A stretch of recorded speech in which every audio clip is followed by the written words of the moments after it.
Assalamualaikum warahmatullahi wabarakatuh.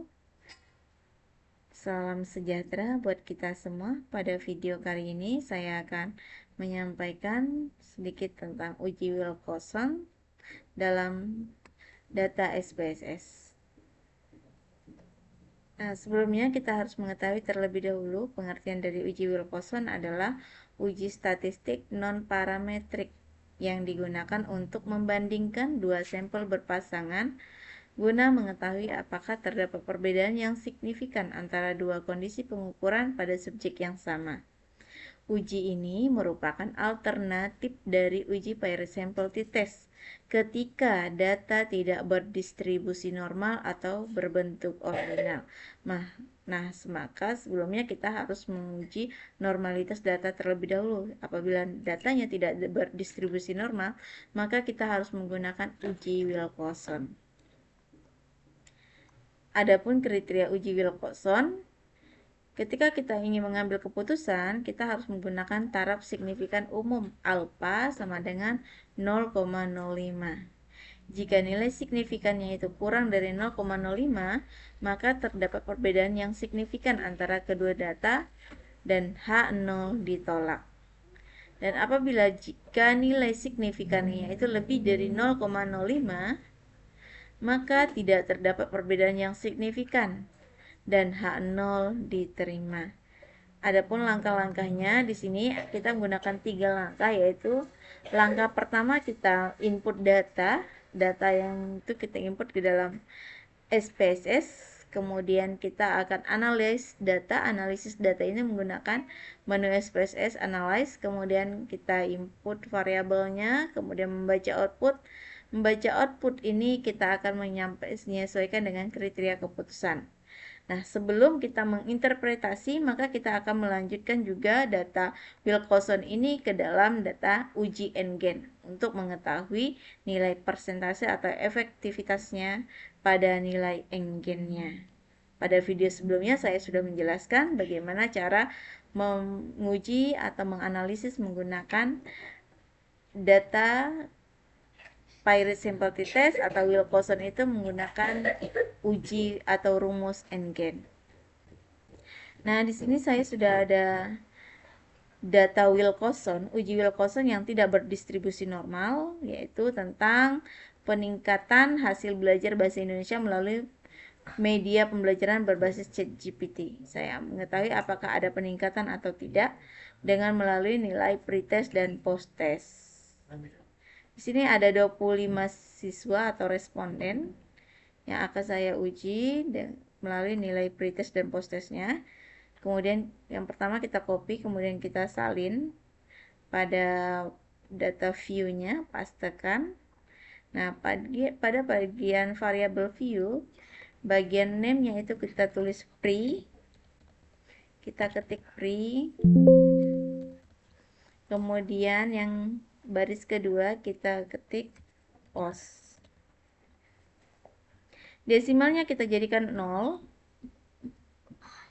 labelnya kita buat pretest, kemudian label yang kedua posttest.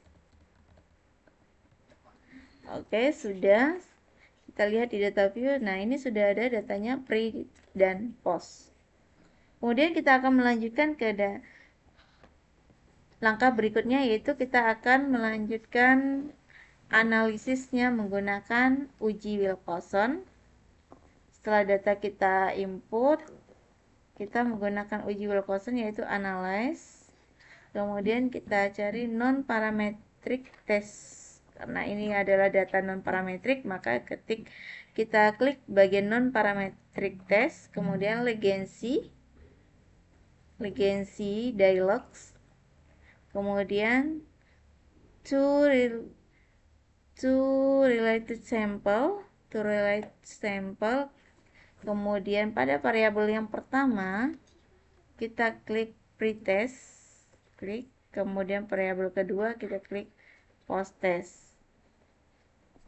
Nah, di sini pada tes tipenya sudah ada Wilcoxon, maka kita tidak perlu klik lagi, kita lanjut tekan. Nah, di sini kita akan mendapatkan outputnya ada nilai ranknya, tabel rank, kemudian ada nilai tes statistiknya. Di sini ada dapat kita simpulkan, di sini ada nilai asumsi signifikan totality-nya dan nilai ranks yang pertama, negative ranks, positive ranks, dan main ranks-nya dapat kita lihat. Nah, untuk menyimpulkannya saya sudah menyediakan data Wilcoxon-nya.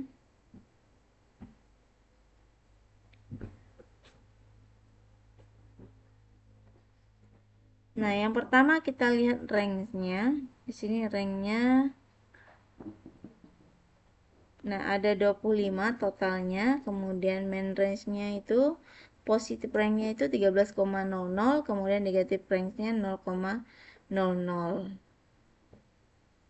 Kita akan bacanya seperti ini. Berdasarkan hasil uji Wilcoxon Cycling Rank Test-nya pada tabel ranks diperoleh 25 positive ranks.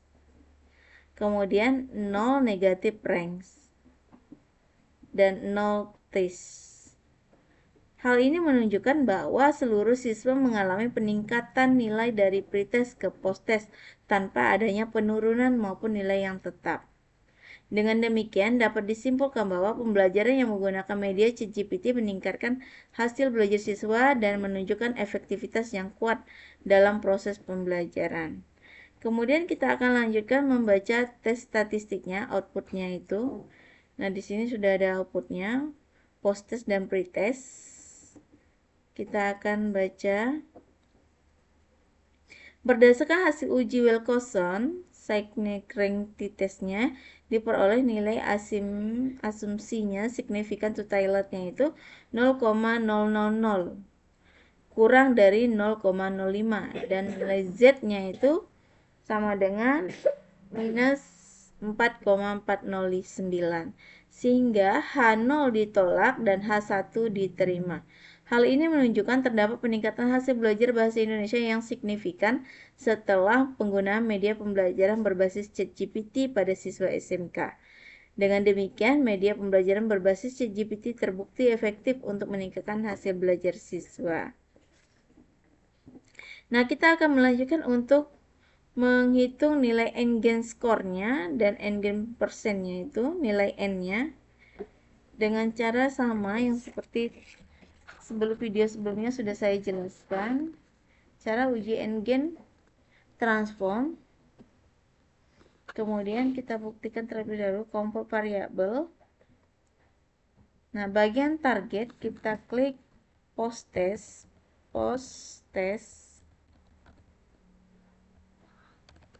kurang pretest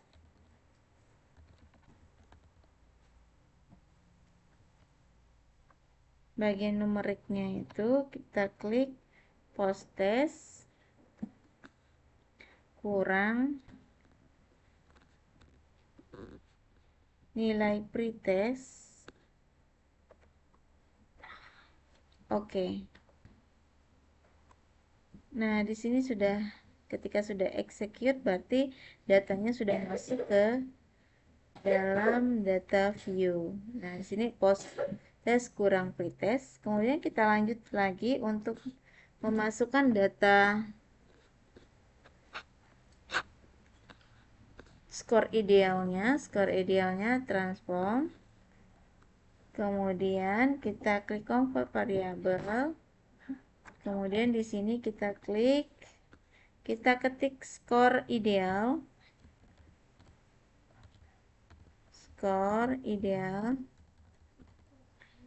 Kemudian kurang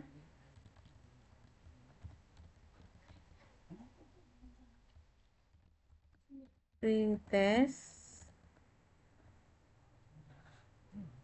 bagian numeriknya 100 dikurang nilai skor pretest.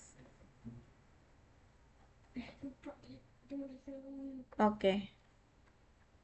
Nah, ini juga sudah execute, berarti sudah masuk data tersebut. Nah, ini sudah ada pada tabel skor ideal kurang pretest. Kemudian kita lanjutkan lagi untuk menghitung nilai eigen score-nya. Eigen score yaitu sama transform, kemudian kelompok variabel. Bagian targetnya kita ketik eigen score.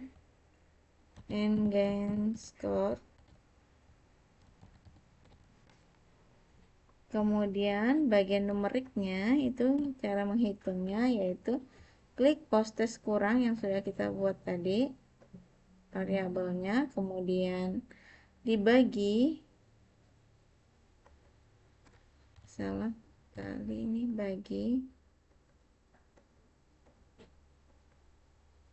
dibagi dengan skor ideal, klik. Nah, oke kan. Nah, ini sudah execute juga, berarti datanya sudah masuk. Nah, dapatlah nilai eigen score. Kemudian eigen score ini belum selesai, kita harus membuat nilai dalam bentuk persentasenya. Sama caranya transform, convert variabel. Di sini kita buat ketik eigen persen. Nah, ini dalam bentuk persen. Kemudian di sini nilai eigen score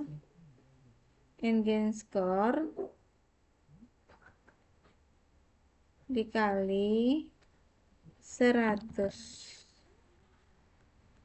Maka oke, kita lihat. Nah, ini nilai eigen persennya sudah muncul juga. Jadi setelah itu baru kita analisis nilai eigennya, nilai rata-ratanya. Caranya yaitu dengan analyze, kemudian deskripsi statistik, kemudian deskriptif, kemudian nilai eigen score-nya. Eigen score kita masukkan dengan dan eigen persennya. Setelah itu kita lanjutkan oke. Nah, data dari Wilcoxon ini sudah muncul nilai eigennya, yaitu mean-nya 0,4790 dan data persennya itu eigen persennya 47,90 atau 92.